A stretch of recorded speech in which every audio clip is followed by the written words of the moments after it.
Baahubali the EPIC ഈ സിനിമയ്ക്ക് പോകുന്നതിന് മുമ്പ് ഞാൻ പല തവണ ഇങ്ങനെ ആലോചിച്ചു കേട്ടോ, പോണോ വേണ്ടയോ എന്ന്. കാരണം എന്താണെന്ന് വെച്ചാൽ Baahubali part 1 and the Baahubali the conclusion, ഈ രണ്ട് സിനിമകളും ഞാൻ ഒരുപാട് തവണ തിയേറ്ററിലും അതേപോലെ ടി വിയുടെ സ്ക്രീനിലും തന്നെ കണ്ടിട്ടുണ്ട്.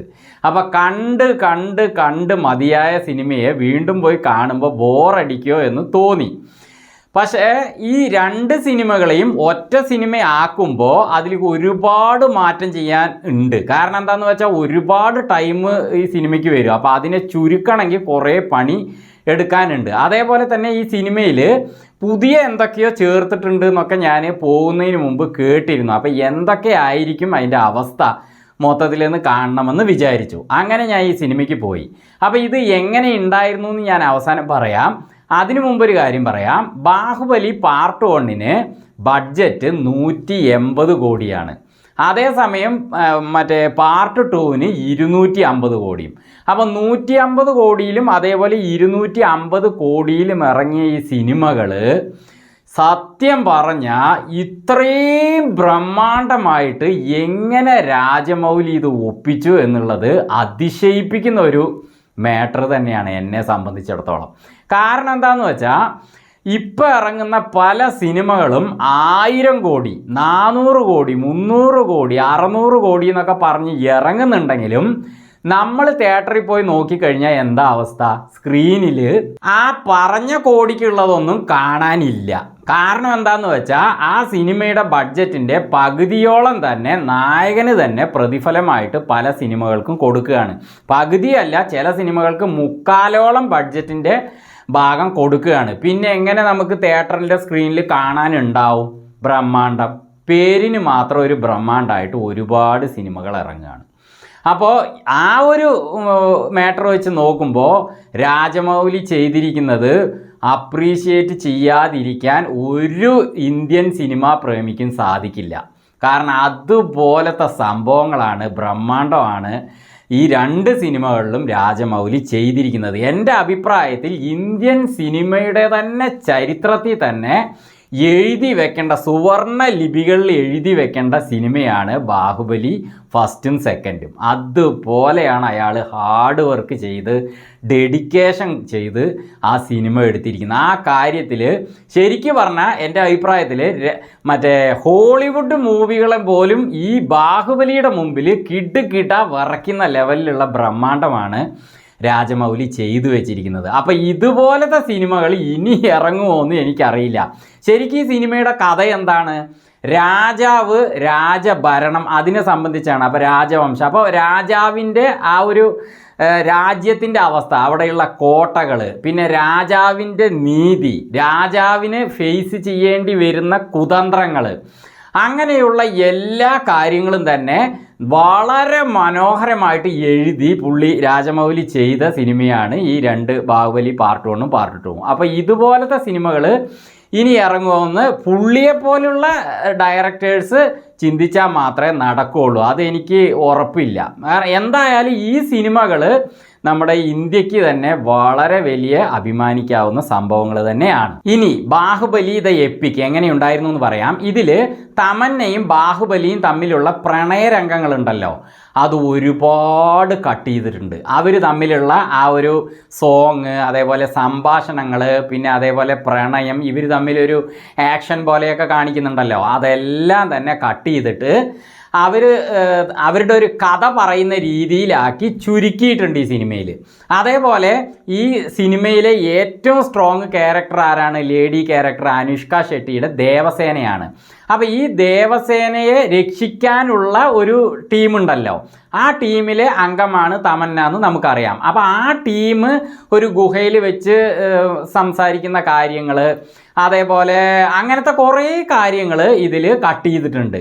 അതേപോലെ തന്നെ ദേവസേനയും ബാഹുബലിയും തമ്മിലുള്ള പ്രണയരംഗങ്ങളുണ്ടല്ലോ, അതിലും കുറച്ച് ഭാഗം കട്ട് ചെയ്തിട്ടുണ്ട്. ഇപ്പോൾ ബാഹുബലിനെ ദേവസേന ഒരു പശുവിനെ വിട്ട് അങ്ങോട്ട് പരീക്ഷിക്കുമ്പോൾ അത് ബാഹുബലിയെ തട്ടിത്തെറിപ്പിക്കുന്നു, അങ്ങനെ പുള്ളിക്ക് ആരോഗ്യ പ്രശ്നം വരുന്നു.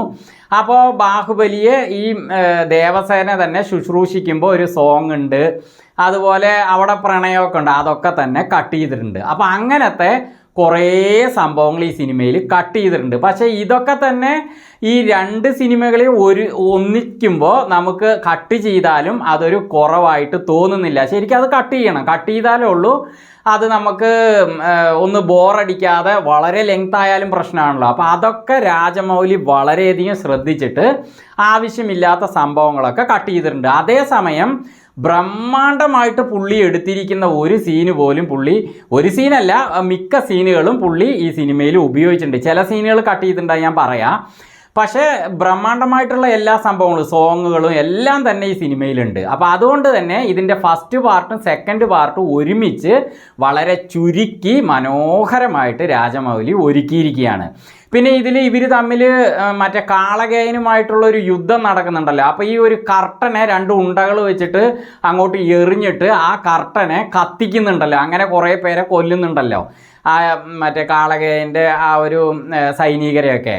അപ്പോൾ അത് ഒരു കർട്ടൻ പറക്കുന്നതേ ഇതിൽ കാണിക്കുന്നുള്ളൂ. പക്ഷെ അങ്ങനെയല്ല, കുറേ കർട്ടനുകൾ ഇതേപോലെ പറക്കുന്ന സീനുകളൊക്കെ ഉണ്ടായിരുന്നു അതിൽ ആദ്യം ഫസ്റ്റ് പാർട്ടിൽ. പക്ഷെ അതൊക്കെ ഇതിൽ കട്ട് ചെയ്തിട്ടുണ്ട്. ഫസ്റ്റ് പാർട്ടല്ല, സെക്കൻഡ് പാർട്ടിലല്ലേ അത്. അപ്പോൾ അതൊക്കെ കട്ട് ചെയ്തിട്ടുണ്ട്. അതേപോലെ കുറച്ച് രംഗങ്ങൾ ഇവർ കട്ട് ചെയ്തിട്ടുണ്ട്. പക്ഷേ എന്നാലും ഈ സിനിമ രണ്ടും കൂടിയിട്ട് ഇത്രയും ചുരുക്കിയിട്ടുണ്ടെങ്കിലും കാണാൻ യാതൊരു നമുക്ക് ആ ഒരു ആസ്വാദനത്തെ തെല്ലും ബാധിക്കുന്നില്ല. നന്നായിട്ടുണ്ട്. ഞാൻ ശരിക്ക് എൻ്റെ അച്ഛൻ, അമ്മ, അതേപോലെ എൻ്റെ ഫാമിലിയിലെ വൈഫ്, മക്കൾ എല്ലാവരും കൂടി 7 പേരും കൂടിയിട്ടാണ് പോയത്. ഞങ്ങൾ ശരിക്കും എൻജോയ് ചെയ്തിട്ട് തന്നെയാണ് വന്നത് കേട്ടോ. നല്ല കുഴപ്പമില്ലാതെ തന്നെ അവർ ചെയ്തിട്ടുണ്ട്. അതേപോലെ പിക്ചറിൻ്റെ ക്വാളിറ്റിയും യാതൊരു കുറവും വന്നിട്ടില്ല, നന്നായിട്ടുണ്ട്. തിയേറ്ററൊക്കെ കിട വിറക്കിയല്ലേ ഈ സൗണ്ടിൽ. എന്തൊരു സൗണ്ട് എഫക്റ്റാണ്. ആക്ഷനൊക്കെ എന്തുമാതിരി കിടിലൻ ആക്ഷനാണ്. അതുപോലെ ആർട്ട് വർക്കൊക്കെ എന്തൊരു ആർട്ട് വർക്കാണ്. ആ കൊട്ടാരവും മറ്റതും മറിച്ചതും, അതേപോലെ ആ മറ്റേ ബല്ലാള ദേവയുടെ ആ രൂപം കാണിക്കുന്നതും, അതേപോലെ ബാഹുബലിയുടെ ആ സ്വർണം പോലെയുള്ള രൂപം അങ്ങനെ എന്തെല്ലാം ആനകളും എന്തൊക്കെ സംഭവങ്ങളുണ്ടോ അതൊക്കെ ഇതിലുണ്ട്. നന്നായിട്ടുണ്ട്. പിന്നെ രാജമൗലി ഒരു മിസ് ചെയ്ത കാര്യം എന്ന് ഞാൻ തമ്പുനയിലിൽ കൊടുത്തിട്ടുണ്ടായിരുന്നല്ലോ. അതെന്താണെന്ന് വെച്ചാൽ, ഈ ബല്ലാള ദേവയ്ക്ക് ഭദ്ര എന്നൊരു മകനുണ്ട്, അത് നമുക്കറിയാം. അപ്പോൾ ഈ ബാഹുബലി ഭദ്രയാണ് ഈ കട്ടപ്പയുടെ വാളിനെ അങ്ങോട്ട് ചാടി പറിച്ചെടുത്തിട്ട് ഈ ഭദ്രയുടെ കഴുത്ത് വെട്ടുന്നത്. അപ്പോൾ തല തെറിച്ചാലും ഉടലെങ്ങനെ ഓടിപ്പോയി വീണിട്ട് മരിക്കുന്നതായിട്ട് നമ്മൾ കണ്ടിട്ടുണ്ട്. അപ്പോൾ ആ ഭദ്ര ബല്ലാള ദേവൻ്റെ മകനാണല്ലോ. ഓക്കെ, ഈ മകൻ എങ്ങനെ ഉണ്ടായി? ഭാര്യ ആരാ ബല്ലാള ദേവയുടെ? പൽവാൾ ദേവൻ്റെ. അത് കാണിക്കുന്നില്ലല്ലോ. അതൊരു വലിയൊരു കുറവ് തന്നെയാണ്. ശരിക്കും പറഞ്ഞാൽ രാജമൗലി അതെന്താ ചിന്തിച്ചതെന്ന് വെച്ചാൽ, പുള്ളി ആദ്യം അതൊക്കെ ചിന്തിച്ചിട്ടുണ്ടാവും. ഒരു ഭാര്യയെ കൊണ്ടുവരണം, എന്നാലല്ലേ ഭദ്ര ഉണ്ടാവുള്ളൂ എന്നൊക്കെ ചിന്തിച്ചിട്ടുണ്ടാവും. പക്ഷേ അങ്ങനെ ഒരു ഭാര്യയെ കൊണ്ടുവന്നു കഴിഞ്ഞാൽ ഈ എന്താ അയാളുടെ പേര്, പൽവാൾ ദേവൻ, ഇയാൾക്ക് ഈ ദേവസേനയോടുള്ള പ്രതികാരം എന്ന സംഭവം ഇവർ എടുക്കുമ്പോൾ അതിൻ്റെ സ്ട്രോങ് കുറഞ്ഞു പോവുമോ, വേറൊരു ലേഡി പൽവാൾ ദേവൻ്റെ അടുത്ത് വരുമ്പോൾ സ്ട്രോങ് കുറഞ്ഞു പോവുമോ എന്ന് ചിന്തിച്ചിട്ടുണ്ടാവും. അതുകൊണ്ട് തന്നെയാണ് പുള്ളി അങ്ങനെ ഒരു ഭാര്യയെ കാണിക്കാതെ ഭദ്ര എന്നൊരു മകനെ മാത്രം കാണിച്ചിരിക്കുന്നത്. അപ്പോഴും പ്രശ്നമുണ്ട്. ഈ ഭദ്ര എങ്ങനെ ഉണ്ടായി എന്നുള്ളതിനൊരു എന്തെങ്കിലും ഒരു വാക്കെങ്കിലും കൊടുക്കണ്ടേ, ഒരു വാക്യമെങ്കിലും നമുക്ക് കേൾക്കണ്ടേ? അതില്ലല്ലോ. ശരിക്കും പറഞ്ഞാൽ എൻ്റെ അഭിപ്രായത്തിൽ പൽവാൾ ദേവ ഒരു മഹാറാണി, ഇപ്പോൾ ദേവസേനയെ കിട്ടിയില്ല, അതുകൊണ്ട് വേറൊരു മഹാറാണിയെ വിവാഹം കഴിച്ചു. എന്നിട്ട് ഇവർക്ക് ഭദ്ര എന്നൊരു മകൻ പ്രസവിക്കുന്ന സമയത്ത് ആ പ്രസവത്തിൽ മഹാറാണി മരിച്ചു പോയിട്ട് ഭദ്ര മാത്രം രക്ഷപ്പെടുന്നു. അങ്ങനെ ഉണ്ടാകുന്നു. അങ്ങനെ കാണിച്ചിരുന്നെങ്കിൽ, വളരെ ചുരുക്കി കാണിച്ചിരുന്നെങ്കിലും നമുക്കതൊരു പൂർത്തീകരണമാവും. ഒരു ചോദ്യം, ഉത്തരം കിട്ടാത്ത ചോദ്യം ഇതിൽ അവശേഷിക്കില്ലായിരുന്നു. അങ്ങനെ ചെയ്യാമായിരുന്നു. അതും ചെയ്യാതെ രാജമൗലി അതൊന്ന് വിട്ടുകളഞ്ഞു. പക്ഷേ പുള്ളി അങ്ങനെ വിട്ടാലും ഈ സിനിമ നമ്മൾ കാണുമ്പോൾ അതിൻ്റെ ഒരു കുറവേ തോന്നുന്നില്ല. കാരണം ഒരു ഉത്തരം കിട്ടാത്തൊരു ചോദ്യമായി അവശേഷിക്കുന്നു എന്നേ ഉള്ളൂ. സിനിമയുടെ ആസ്വാദനത്തെ തെല്ലും ബാധിച്ചിട്ടില്ല. ആ രീതിയിൽ തന്നെയാണ് രാജമൗലി ഈ സിനിമകളെ മേക്ക് ചെയ്തിരിക്കുന്നത്. ഇനി പൽവാൾ ദേവന് ഭാര്യയെ കാണിക്കാത്തത് കൊണ്ട് അങ്ങനെ ഒരു ഭദ്ര എന്നൊരു മകനെ ഇല്ലാതെ ഈ സിനിമ എടുക്കാമായിരുന്നല്ലോ എന്ന് നമ്മൾ ചിന്തിക്കും. പക്ഷേ അവിടെയും ഒരു പ്രശ്നമുണ്ട്. കാരണം പൽവാൾ ദേവന് അത്രയും വേണ്ടപ്പെട്ട ഒരാളെ ബാഹുബലി കൊല്ലുന്നതായിട്ട് കാണിച്ചാലേ ആ കഥ ഒന്ന് സ്ട്രോങ് ആവുകയുള്ളൂ. അതും ഒരു പ്രശ്നമാണ്. പക്ഷേ ഇതിൽ പുള്ളിയുടെ അച്ഛൻ നാസറിൻ്റെ ആ ശകുനി നാരദനായിട്ട് വരുന്ന നാസറിനെ കൊന്നു കഴിഞ്ഞാൽ പുള്ളി ലാസ്റ്റ് വരെ ഈ സിനിമയിൽ വേണമല്ലോ. അതുകൊണ്ടാണ് പുള്ളീനെ സിനിമയിൽ നിലനിർത്തിയത്. അപ്പോൾ വേണ്ടപ്പെട്ട ഒരാൾ മരിക്കാൻ വേണ്ടിയിട്ടാണ് ഭദ്ര എന്നൊരു മകനുള്ളതായിട്ട് പുള്ളി എടുത്തിരിക്കുന്നത്. അപ്പോൾ പാർട്ട് 1നെയും 2വിനെയും ഷോർട്ടാക്കി ആവശ്യമില്ലാത്ത ഭാഗങ്ങളൊക്കെ കട്ട് ചെയ്തിട്ട് എന്നാൽ ആവശ്യമുള്ള നിലനിർത്തേണ്ട ബ്രഹ്മാണ്ഡമായ ഭാഗങ്ങളെയൊക്കെ നിലനിർത്തിക്കൊണ്ട് തന്നെ അതേ പിക്ചർ ക്വാളിറ്റിയിൽ നല്ല കിഡിലൻ സൗണ്ട് എഫക്റ്റിൽ പുള്ളി ഈ സിനിമ ഇറക്കിയിരിക്കുകയാണ്.